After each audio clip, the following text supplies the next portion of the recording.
Halo Sivitas Akademika, selamat datang kembali. Pada kesempatan kali ini saya akan membahas mengenai dasar-dasar, PowerPoint ya, presentasi yang baik, menggunakan PowerPoint seperti apa. Jadi ini topik kita hari ini, kita akan membahas bagaimana presentasi yang baik itu, kemudian dasar PowerPoint, kemudian membuat bentuk ya, membuat grafik, membuat smart art, membuat hyperlink, dan juga fitur-fitur yang sering digunakan ketika melakukan presentasi terutama menggunakan PowerPoint. Nah, silakan Anda bisa sambil membuka PowerPoint-nya. Jadi kita bahas dulu mengenai presentasi yang baik ya. Jadi presentasi yang baik itu ya, itu isi dari slide yang kita tayangkan itu harus padat gitu ya. Jadi jangan terlalu bertele-tele, terlalu banyak tapi harus padat. Tapi ini harus mudah diingat ya, mudah diingat kemudian dan menarik, itu juga penting. Ini adalah 3 poin penting ketika Anda mau membuat slide presentasi ya.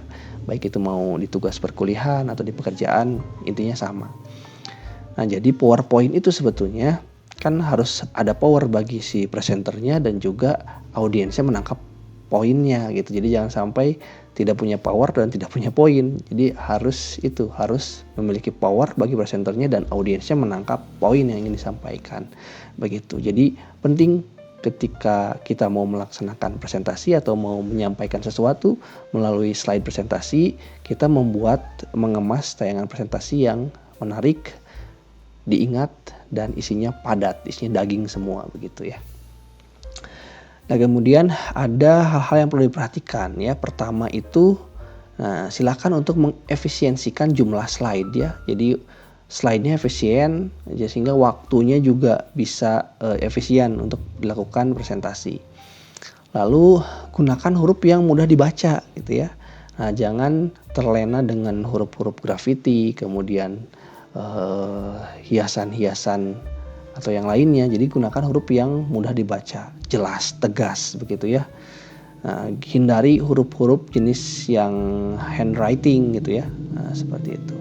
Kemudian manfaatkan grafik, tabel, dan gambar untuk memperjelas. Nah, ini contohnya seperti ini ya.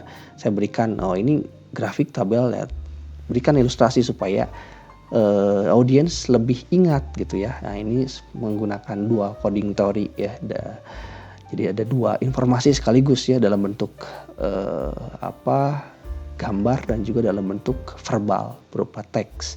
Nah, itu akan membuat audiens lebih ingat dan menangkap poin yang akan disampaikan. Lalu, nah ini desainnya juga harus sesuai dengan tujuan ya. Jika membahas tentang tumbuhan, berarti gunakanlah desain yang agak-agak sesuai gitu ya dengan tema-tema tumbuhan gitu dan juga menarik gitu ya. Nah, tapi jangan sampai audiens itu lebih menarik pada desain slide kita, bukan pada isinya. Jadi jangan sampai terbalik gitu ya. Isi atau konten yang ingin kita sampaikan, poin yang ingin kita sampaikan tetap harus menonjol dibandingkan desainnya. Lalu ini juga pemilihan warna, ini juga penting ya, pemilihan warna itu. Silakan gunakan warna yang tegas. Jangan sampai seperti ini. Ini yang desain ini kalau misalkan di ruangan yang besar dengan cahaya yang terang, ini mungkin tidak terlalu terlihat ya. Ini karena warna hijaunya terang, kemudian hurufnya juga warna putih. Nah, harusnya seperti ini. Kalau misalkan backgroundnya gelap, ya berarti warna hurufnya harus terang. Jadi harus kontras supaya kelihatan. Ini juga penting. Kemudian periksa juga ejaan penulisan. Ini juga sangat penting ya. Nah, ketika kita membuat ejaan yang sesuai, kemudian yang baku, jadi apa yang kita sampaikan itu terlihat lebih meyakinkan dan juga lebih enak lah gitu ya, untuk kredibilitasnya bisa ditingkatkan dengan penulisan yang baik begitu. Nah, lalu ini ada beberapa hal yang perlu diperhatikan. Sebentar. Nah, jadi ketika kita mau melakukan presentasi ya, melakukan slideshow, Nah, ini juga penting ya ketika kita mau melakukan presentasi. Nah, ini ada pilihan ya, use presenter view. Ya, ini kalau kita checklist ya, kalau ini kita unchecklist, nanti ketika kita slideshow ya, boleh yang di sini, bagian sini atau mungkin di pojok sebelah sini ya, slideshow. Nah, nanti kalau tidak di checklist, nanti tayangan yang muncul di layar kita dengan yang ada di audiens, yang ada di proyektor itu akan sama. Tapi kalau kita checklist bagian sini ya, mana? Nah, kalau kita checklist, nah nanti tayangannya akan berbeda. Nah, jadi nanti ini yang muncul di layar audiens akan seperti ini. Tapi kalau yang di laptop kita itu akan seperti ini. Saya coba swipe ya. Nah, jadi ini yang akan muncul di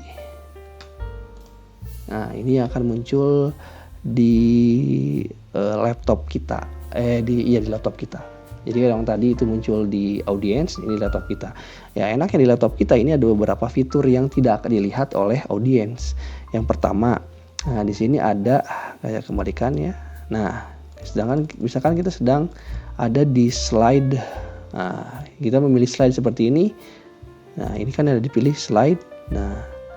Nah itu di tayangan di proyektor, di audiensnya munculnya yang seperti ini. Sedangkan kita bisa melihat, bisa ngintip gitu ya, slide yang sedang akan kita buka gitu ya. Misalkan ini sedang ada di slide pertama. Nah, nanti akan muncul di layar kita slide berikutnya. Nah, jadi kita bisa tahu, oh berikutnya akan muncul seperti ini. Jadi kita bisa mempersiapkan, bisa membuat bridging yang tepat ketika melakukan presentasi begitu. Dan juga di sini ada notes ya, jadi catatan. Kalau misalkan kita takutnya lupa ya, yang mau disampaikan seperti apa, itu kita bisa buat catatan di sini.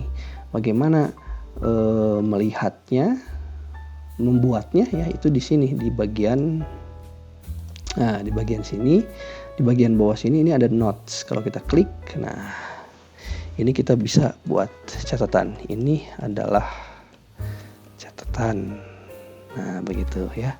Nah ini ketika nanti kita slideshow ya, nah di tayangan kita ini akan ada catatannya, jadi contekan lah begitu. Jadi kita bisa melihat catatan.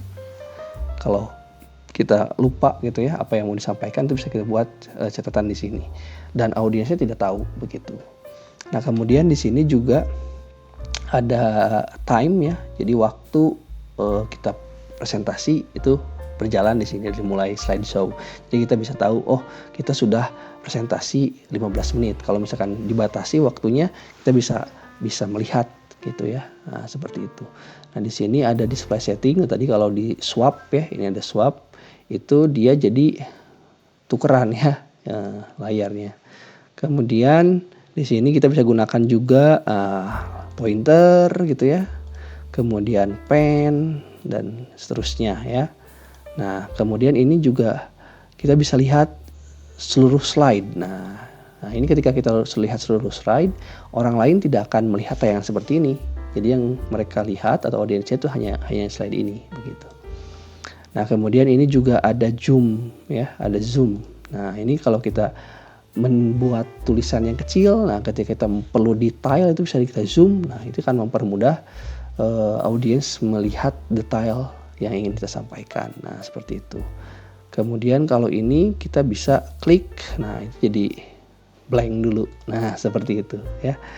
Kemudian ini ada beberapa fitur yang bisa digunakannya, bisa black screen, kalau white screen seperti itu. Nah, ini juga penting ya kalau misalkan kita mau nulis-nulis dulu nih, kita buat white screen lalu kita bisa tulis-tulis seperti ini. Nah, seperti itu. Kalau mau hapus ya tinggal di sini. Ya. Nah, tinggal erase begitu. Ya, itu beberapa hal yang perlu diperhatikan seperti itu untuk melakukan presentasi agar lebih efektif dan efisien. Nah, oke, selanjutnya saya akan bahas. Nah, ini membuat dasar PowerPoint. Nah, sebetulnya ini di sini menunya untuk menu home itu hampir sama dengan Office yang lainnya seperti Word itu ya, ini sama saja. Kemudian untuk insert juga sama di sini ya. Nah, hanya di sini tuh yang sering digunakan biasanya ada save ya, ini bentuk yang untuk mempertegas gitu ya. Ini ada bentuk bentuk bangun, kemudian garis dan seterusnya. Ini bisa digunakan flowchart dan seterusnya. Nah, lalu membuat grafik itu Anda bisa coba di bagian sini ya. Ini ada chart untuk grafik. Nah, nanti disesuaikan. Misalkan mau grafik batang, garis, kemudian diagram pie gitu ya. Nah, ini bisa kita gunakan grafik di sini dengan menggunakan data yang kita masukkan. Nah, ini juga penting ya ketika kita mau menyajikan sesuatu. Nah, kita bisa representasikan data yang ingin kita sampaikan ke audiens dalam bentuk grafik supaya lebih mudah dicerna gitu ya, atau mudah ditangkap oleh audiens. Nah, kemudian ini juga smart art. Ini contohnya, yang ini saya menggunakan smart art ya. Jadi untuk menampilkan poin-poin penting dengan visualisasi yang menggunakan template dari PowerPoint itu juga sangat membantu ya. Nah, ini ada smart art di sini ya.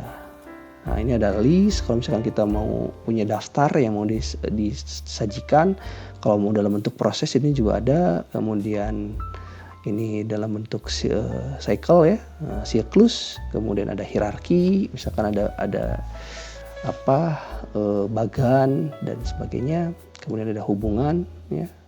Ada matriks, piramid, gambar dan seterusnya. Ini bisa disesuaikan ya dengan kebutuhan. Silakan Anda bisa coba eksplorasi untuk bagian smart art seperti ini. Nah, kemudian membuat hyperlink ini juga penting ya. Nah, kita membuat hyperlink. Jadi ketika kita mengklik objek yang ada di slide itu, kita bisa tautkan ke manapun, mau ke dokumen, mau ke slide yang lain, atau juga mau ke laman internet juga bisa. Jadi caranya sangat mudah sekali. Misalkan saya mau mengklik di sini ya, ketika diklik presentasi yang baik, nah ini mau mengarah ke slide yang ketiga misalkan. Jadi ini ada insert ya, menunya pilih menu insert, lalu di sini ada link ya. Nah, di sini kalau kita klik link akan muncul jendela hyperlink seperti ini. Nah, ini ada beberapa pilihan ya. Ini ada existing file or web page ya. Jadi kalau kita mau ketika mengklik mau membuka file yang lain, ini tinggal dipilih. Nah, filenya mau ada di mana ya. Nah, dibuka lokasi filenya, misalkan mau buka ini, tinggal oke. Tapi kalau mau menuju ke website, tinggal dimasukin aja di sini. Misalkan solar.google.com gitu ya. Nah, biasanya kalau ini pakai nah gitu. Jadi ini ketika di oke, nah, nanti akan berubah seperti ini biru ya. Jadi ini bisa diklik. Caranya untuk mengkliknya, kalau misalkan tanpa slideshow, ini diklik kontrol, ditahan, lalu diklik sehingga berubah. Ini dia akan masuk ke link tadi ya. Nah, seperti ini. Nah, kalau misalkan sudah di slideshow, ini saya coba slideshow ya. Nah, mana slideshow-nya? Nah, saya coba swipe dulu. Nah, jadi ini masih dalam ini ya. Nah, ini akan otomatis ya. Kalau sudah slideshow tanpa mengklik atau menahan tombol kontrol, ini akan otomatis. Nah, dia akan link atau menautkan sesuai apa yang kita tuliskan tadi ya. Nah, kemudian kalau misalkan kita mau menautkan atau hyperlinknya kita mau pindahkan ke slide yang lain, itu bisa. Ini misalkan ya, kita tambahkan link. Nah, di sini ada pilihan, di sini ada place in this document. Nah, diklik, nanti akan muncul di sini ya. Apakah mau ke halaman pertama atau ke slide pertama, slide terakhir, slide berikutnya, atau kita custom mau di mana nih. Nah, misalkan saya mau ke slide 3. Oke, lalu oke. Nah, ini nanti ketika kita klik ya, kita slideshow. Nah, ini kan dia akan langsung ke slide ketiga begitu. Nah, itu dia beberapa hal yang perlu diperhatikan, dasar-dasar dalam pembuatan slide presentasi menggunakan PowerPoint, Microsoft PowerPoint. Silakan dicoba, silakan Anda buat tayangan presentasi, beberapa slide untuk topik tertentu pada mata kuliah yang sedang Anda ambil ya. Silakan dibuat dengan menggunakan yang isinya terdiri dari tadi ya, dari poin-poin ini. Pertama harus sesuai slide-nya, yang efisien tadi, yang padat dan juga menarik. Kemudian minimal ada bentuk beberapa bentuk, kemudian ada grafiknya, ada smart art dan ada hyperlink-nya. Silakan untuk dicoba. Itu saja, terima kasih.